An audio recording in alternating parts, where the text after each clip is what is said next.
Welcome to the offseason here in the UCF Knights Dynasty. Well, we had our best season last year. We made it to the Sweet 16 and end up losing. But West Virginia, our Big 12 opponent, ends up going to the championship and losing to Illinois. Congratulations to the Illini. And we hop into the offseason right away. The biggest news story is that PJ Sutton is declaring for the draft. I think that was coming. Everybody saw it coming. He was a freshman All-American. But we will lose some other guys as well, including some older senior leaders. Reese Mahanic's one of them. Just incredible, an awesome shooter who's been pretty much a 4-year starter. Amali Straylock has come off the bench and played some good minutes. But a surprise here is Mitchell Porter, a guy that was maybe going to progress a little bit and play in his junior season. He transfers away. Devontae Sword, who was a guy who played a couple of years ago, really couldn't find his footing in the lineup. And then another senior on the bench who really never got a spot in the rotation. So going into the offseason, we have 7 total scholarships, the most we've ever had in, I believe, any series in NCAA 10, any season in any series. And this is going to be interesting, replacing, the guys like the Suttons, the Credibles, the Mahanics. We really need to do something big here in the offseason. You can only go after who is interested in you in this game, and that's the one thing I love about it, is that you really can't recruit guys that aren't interested. But we start with our highest rated recruit, number 149, Katherine Avery. He is an awesome two-way player. You can just see he averages 4.6 steals per game. Just amazing. Averaging 20 points as well. There's no doubt in my mind he's going to get one of these 7 scholarships. Hopefully he does commit to us. Maybe the most intriguing prospect is Joe Rankin. We will definitely go after him. He is a 20-point per game scorer, shooting 25+% from 3. Now, this is unheard of. Like last year, we found PJ Sutton. It was unheard of that he was averaging like 34 points in high school. I'd never seen any high school player average that much in this game. But Joe Rankin as a center, shooting about 28% from 3. That's crazy. There's no way I let him go. Hopefully he commits. We offer him a Scully. Kevin Rucker is next on the list, averaging 20 points per game. I wish the rebounding was a little higher, only at 4.6, but averaging 1.9 blocks per game, which lets me know he's going to be a pretty good defensive player. Maybe not elite, but a good player. So I'm going to give him a scholarship as well. So we offer 3 scholarships in the top 160 in the country. Grant Albert is next. Now, he is crazy off the charts athletic. That's one thing that he has riding for him. But he cannot shoot the 3 ball. He's only 6'4" as a 3. I don't really like that. He's a little bit undersized. I can probably get past that. But for now, we will leave him alone and possibly come back to him. Bill Haley is next. He is a very, very good, well-rounded point guard. 16 points per game. Averages 7.2 assists. He's pretty athletic, too. He's got some speed. 26% from 3, 1.8 steal.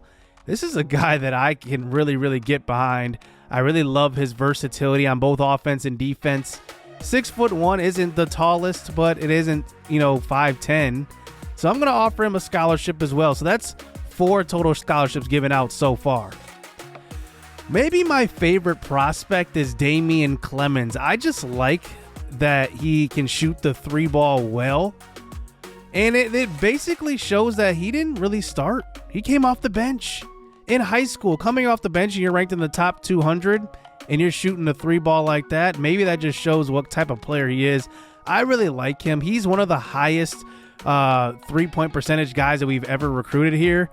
I'm curious to know what that 3-point rating could come in as, but we'll see. I don't know if he's my favorite, but he's one of the favorites. Steven Nichols, 16.9 points per game. He's ranked right at 201, so we're out of the 200s now. I like him. I don't love him, though. So we might revisit him as we look at Marcus Lane, another big man, and one thing he has riding for him is that size. Do we go with the Twin Towers with Austin Ball and Marcus Lane in the middle? Look at his defensive prowess, 3.6 blocks per game. We're going to have to come back to Lane. I don't know we might have to offer him that scholarship. John Douglas is next. Now, he is an all-state player in the state of Oklahoma.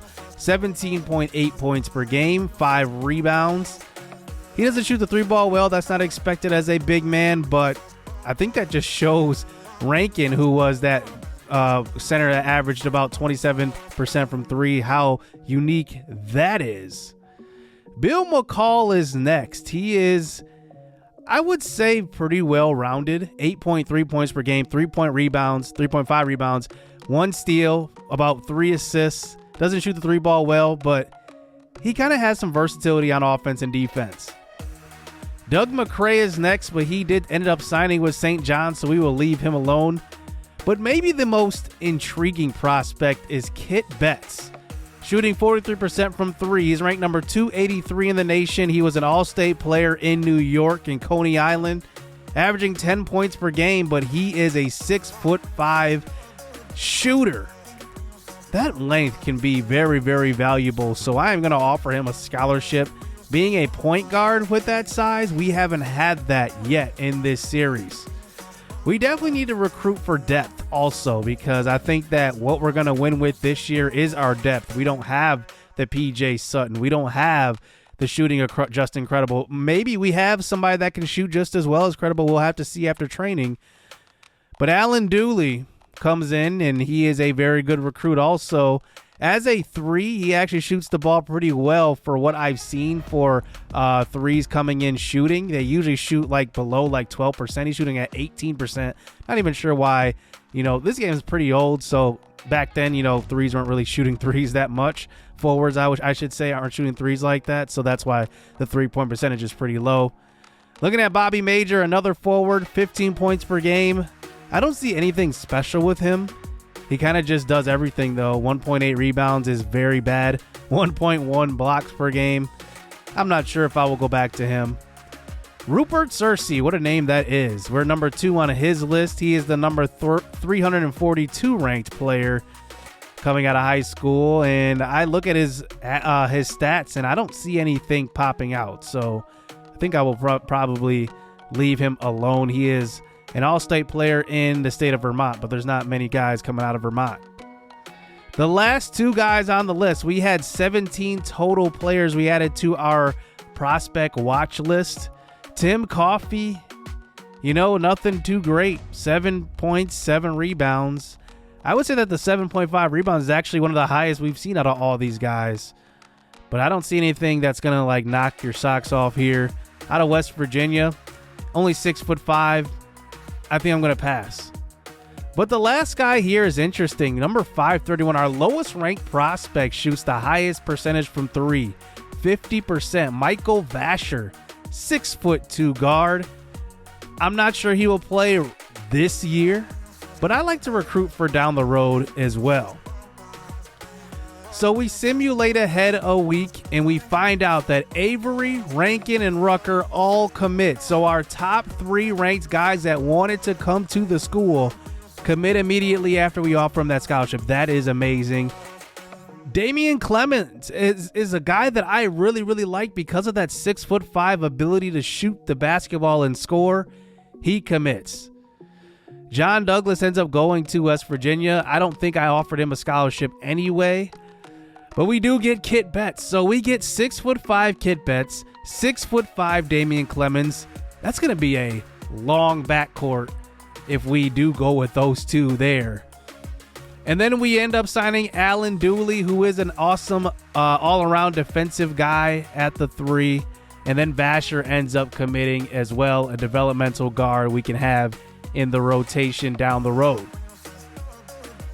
So moving on to scheduling, we end up being invited to the Maui Invitational once again. So we will end up there.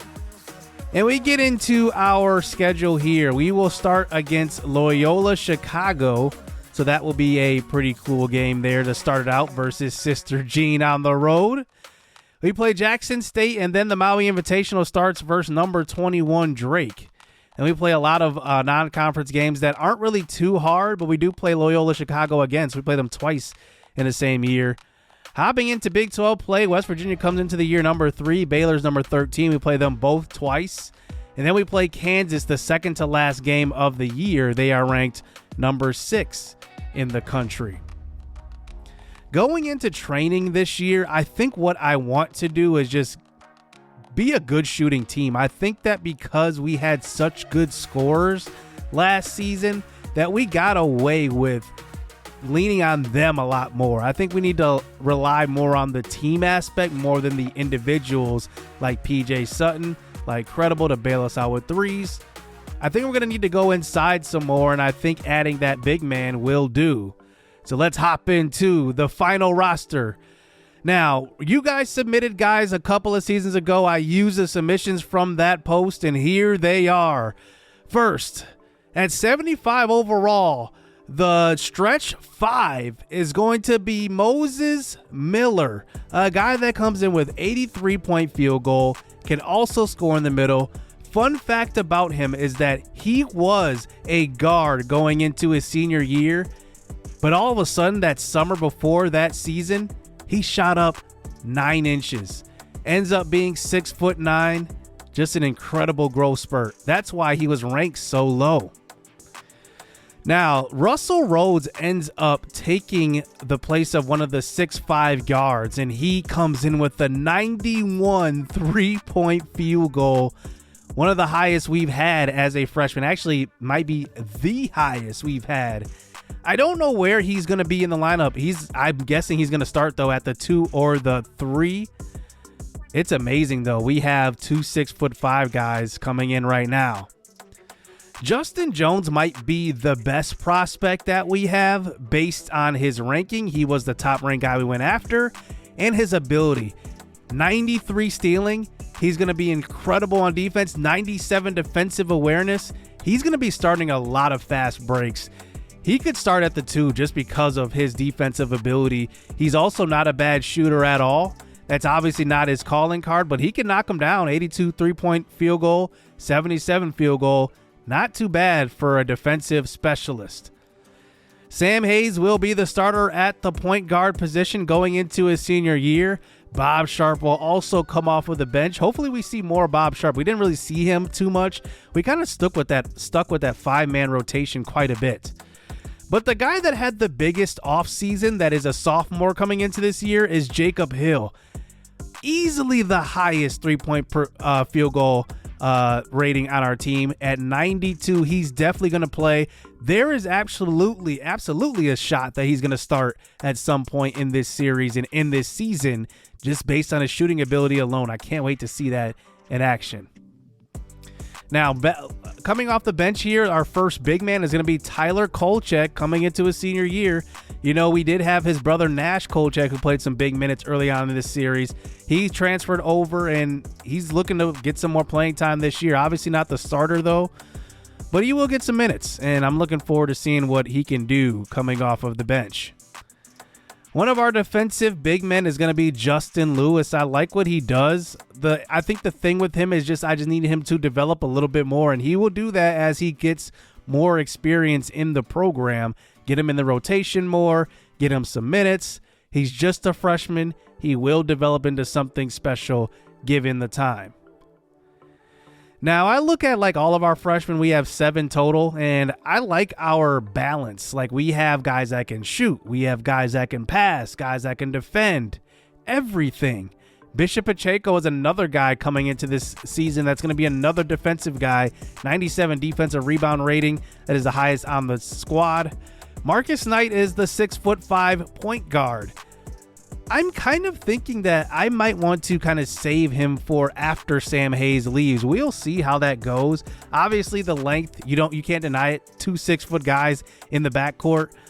But I think that right now I can develop him and kind of have him come into this following season, not this season, but the next season as the starter at the point. But right now I have a very good one in Sam Hayes, so I'm going to stick with that. Nolan Benton was another freshman coming in.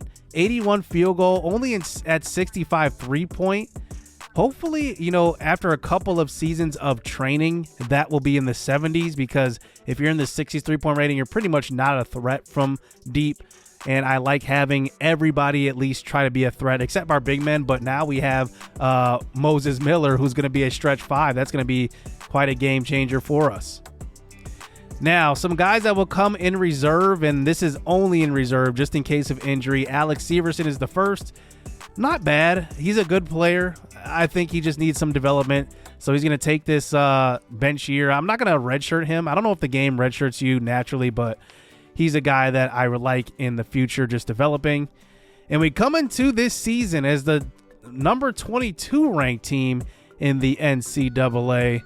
So that's going to be interesting. Our first year being ranked. And we start out versus Sister Jean. Let me know what you guys thought of this offseason. I like the guys that we had. Let me know if you see your player included as well. And I hope you guys enjoyed Season 5. I had a lot of fun. Excited for Season 6. Hit subscribe. Hit that like button. Stay tuned. Let's get it. Let's go.